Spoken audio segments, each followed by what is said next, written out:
Hi,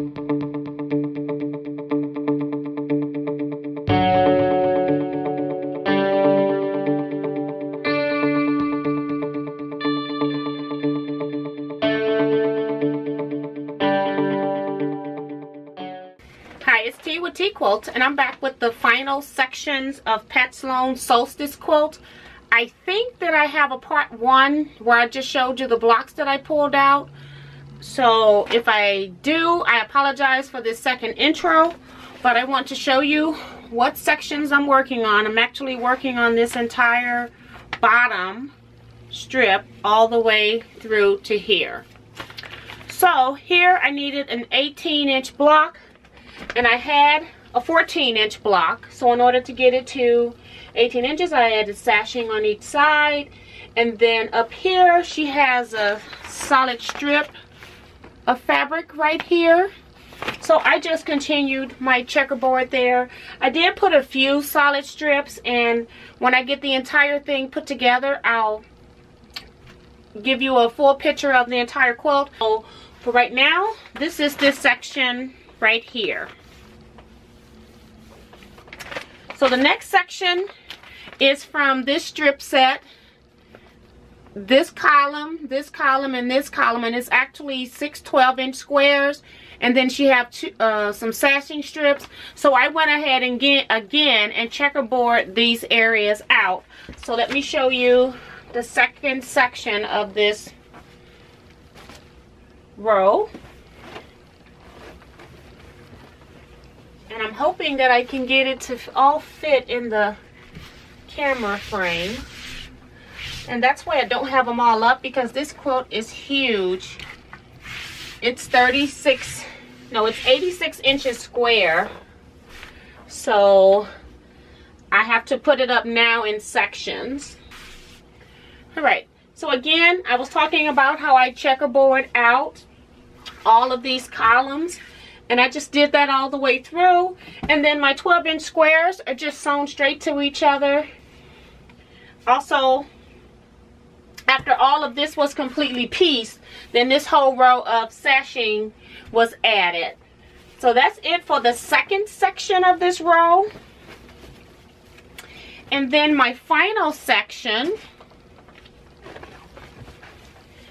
is this row here.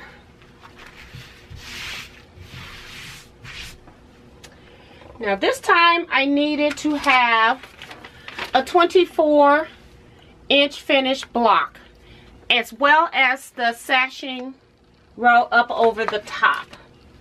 So I decided to use a flying geese. I had a lot of blue 2.5-inch strip sets that were left over, like partial pieces or entire pieces where maybe I didn't need the entire strip set when I was doing I didn't need all the strips when I was doing some jelly roll project.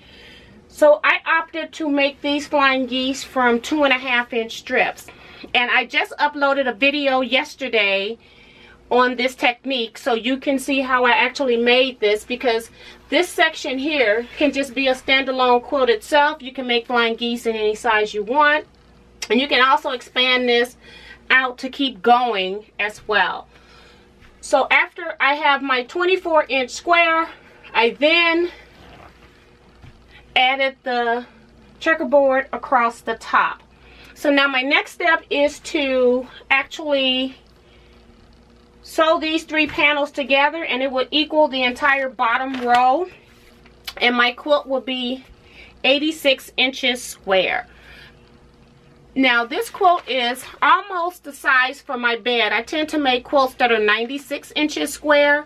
So I will probably add a 5-inch border around this quilt top, because if it's 86 inches, I may as well make it so that it will fit my bed.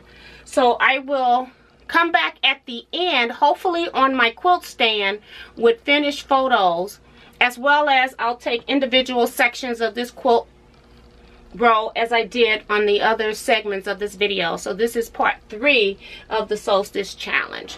So I'll see you in my next segment.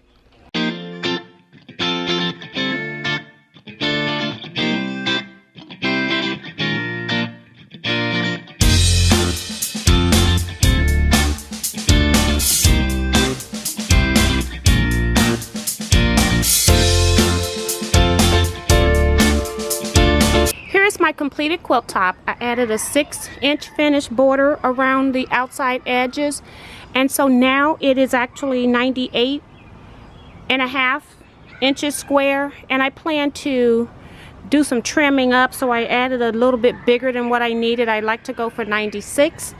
So this is what I have. I'll add some photos at the end of this video, and I hope that you like my solstice challenge. And also, last Wednesday was the day that Pat posted block number 25, so if you're interested in doing this project, I would suggest you go and download the blocks right away, because she tends to take them down after a while. So I will see you in my next video. Bye bye for now.